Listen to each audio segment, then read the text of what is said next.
নমস্কাৰ শ্ৰদ্ধাৰ ছাৰ বাইদেউসকল ইনফৰ্ম হবৰ আন এটি গুৰুত্বপূৰ্ণ ভিডিঅ'লৈ আপোনালোকক স্বাগতম জনাইছোঁ। আশা কৰিছোঁ আপোনালোক ভালে আছে।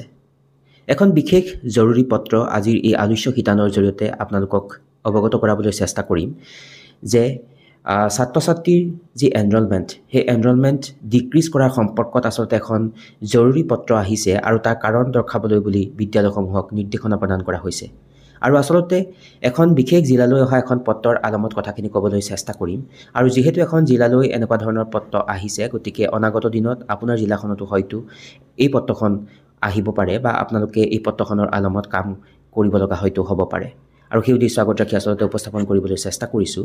এনেকৈ এইখন পত্ৰ আৰু পত্ৰখন সেই নিৰ্দিষ্ট বিশেষ জিলাখনৰ কাৰণে আহিছে আৰু ছাবজেক্টত উল্লেখ কৰি লিখিছে যে ৰিগাৰ্ডিং জাষ্টিফিকেশ্যন অফ ডিক্ৰিজড এনৰলমেণ্ট 2024-25 অৰ্থাৎ 24-25 শিক্ষাবৰ্ষত ছাত্ৰ ছাত্ৰীৰ যি এনৰলমেণ্ট সেই এনৰলমেণ্ট কম হোৱাৰ কাৰণে বুলি উল্লেখ কৰিছে বা ডিক্ৰিজ হোৱাৰ কাৰণে। তাৰ পৰৱৰ্তী অংশখিনিত উল্লেখ কৰিছে যে এই এনৰলমেণ্ট ডাটাটো FTBৰ বাবে সকলোৰে দৃষ্টিগোচৰ কৰোৱা হৈছে। আৰু পিছত উল্লেখ কৰি লিখিছে যে 2024-25 বৰ্ষৰ FTBৰ যি ডাটা সেই ডাটা 23-24 বৰ্ষৰ শ্ৰেণী অনুযায়ী থকা ছাত্ৰ ছাত্ৰীৰ ডাটাৰ জৰিয়তে যোগান ধৰা হৈছিল। তাৰ পৰৱৰ্তী অংশত উল্লেখ কৰিছে বৰ্তমান 24-25 বৰ্ষৰ শিক্ষা ক্ষেত্ৰৰ ডাটা আৰু 2023-24 বৰ্ষৰ ইউডাছ প্লাছত যি ডাটা চোৱা গৈছে বা পৰিলক্ষিত হৈছে আৰু 2024-25 বৰ্ষৰ শ্ৰেণী অনুযায়ী ডাটা 2024-25 বৰ্ষৰ প্ৰজেকশ্যন যি ফিগাৰতকৈ আচলতে কম হোৱা পৰিলক্ষিত হৈছে বুলি ইয়াত উল্লেখ কৰিছে। তাৰ পৰৱৰ্তী অংশখিনিত উল্লেখ কৰিছে, মই সেইবাবে আপোনালোকক অনুৰোধ কৰিছোঁ যে নামভৰ্তিৰ হ্ৰাস হোৱাৰ যি কাৰণ সেই হ্ৰাস হোৱাৰ কাৰণ বিচাৰি উলিয়াওক আৰু পৰিশিষ্ট 1 অনুসৰি প্ৰতিখন বিদ্যালয়ৰ বিপৰীতে নামভৰ্তিৰ এই হ্ৰাসৰ আঁৰৰ কাৰণবিলাক উল্লেখ কৰিবলৈ বুলি কৈছে। তাৰ পাছত উল্লেখ কৰিছে এই হ্ৰাস ছাত্ৰ ছাত্ৰীৰ ড্ৰপ আউট, চৰকাৰী প্ৰাদেশিকৃত বিদ্যালয়ৰ পৰা ব্যক্তিগত বিদ্যালয়লৈ ছাত্ৰ ছাত্ৰীৰ স্থানান্তৰ বা আন কোনো কাৰণৰ বাবে হৈছে নেকি সেই কথাখিনি আচলতে উল্লেখ কৰিবলৈ বুলি ইয়াত উল্লেখ কৰিছে।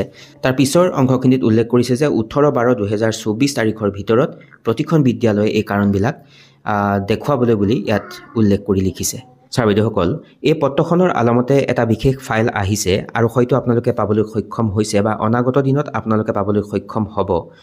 আৰু এই ফাইলৰ এইফালে যদি আপুনি যাব এই অংশখিনিত দেখা পাইছে, অকণমান আপোনালোকক আচলতে দেখাব চেষ্টা কৰিছোঁ যে এনৰলমেণ্ট 2023-24 কিমান আছিল, প্ৰজেক্টেড এনৰলমেণ্ট FTB 2024-25 কিমান আছিলে, ৰিপৰ্টেড এনৰলমেণ্ট 2024-25 এই অংশখিনি দেখা পাইছে, ৰিপৰ্টেড এনৰলমেণ্ট 2024-25 আৰু প্ৰজেক্টেড এনৰলমেণ্ট ডিক্ৰিজড কিমান ডিক্ৰিজড হৈছিল আচলতে এনেকৈ প্ৰতিখন বিদ্যালয়ৰ বিপৰীতে -10, -48, -10 এনেধৰণৰে কিমান সংখ্যা আচলতে ডিক্ৰিজড হৈছে ছাত্ৰ ছাত্ৰীৰ সংখ্যা সেই কথাটো উল্লেখ কৰিছে।